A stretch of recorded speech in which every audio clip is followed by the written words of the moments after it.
It has a very kind of fairy tale-ish look, but we're trying to tell a rather contemporary tale. Just when you feel like, I understand what this game is about, we like to kind of subvert your expectations.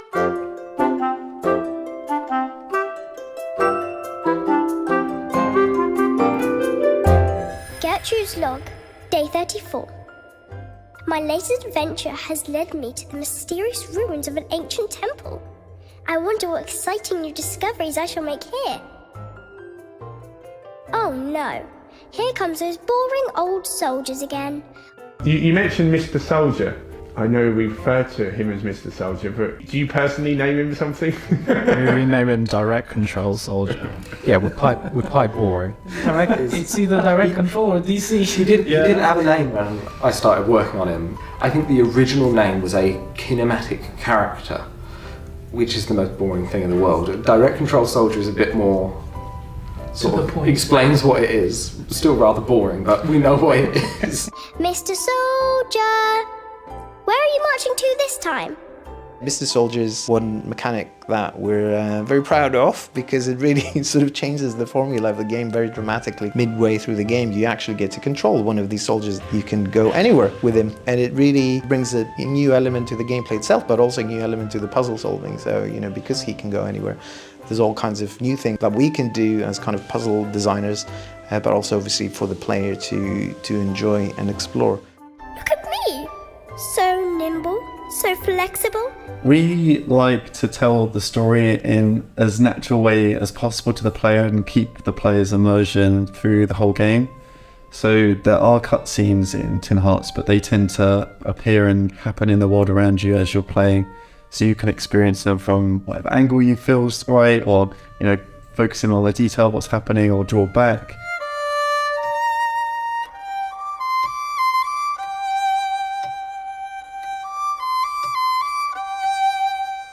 I had done the camera work as well and the lighting, and I thought we initially were going with like nice cut, but then obviously you have to take into consideration VR, so then suddenly you're like, okay, this needs to be a nice fluid thing and it needs to not detach the character from this experience.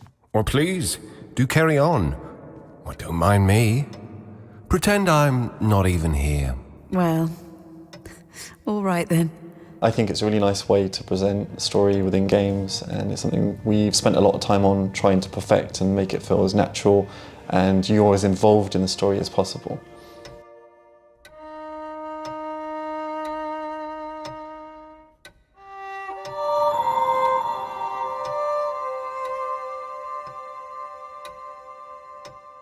A few of the levels that I worked on at the beginning had already sort of been conceptualized because, you know, the Tin Hearts is a game that's been a long time in the making. We started out by playing Act 1, that was the very first thing that we did. We played what the previous team had done to get a sense of their style and what they were trying to achieve with the story and the gameplay. Because every designer sort of has a different style, and so trying to have something that is cohesive with the work of the previous team was really important.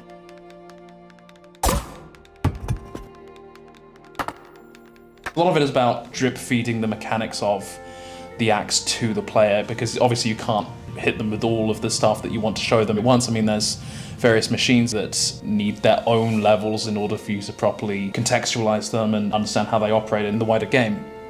And so it's all about coming up with puzzles that not only like are challenging and are like fun and understandable, but also serve to teach these mechanics to the player in a way that's sort of accessible and which allows you to iterate on them over time. There's almost like a storytelling aspect to it. Like, it's not one big puzzle that the player is overwhelmed with. It's lots of little puzzles that guide you on a journey, if you like.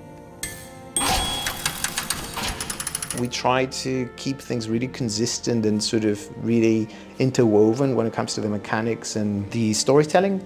If there's an opportunity to introduce a fun mechanic, we will explore it, but then we also want to make sure that it kind of makes sense and is consistent with the story we're trying to tell. Mummy, can I tell you a secret? You can tell me anything, my darling. You know that. I know I haven't really commented on this story itself, which is on purpose.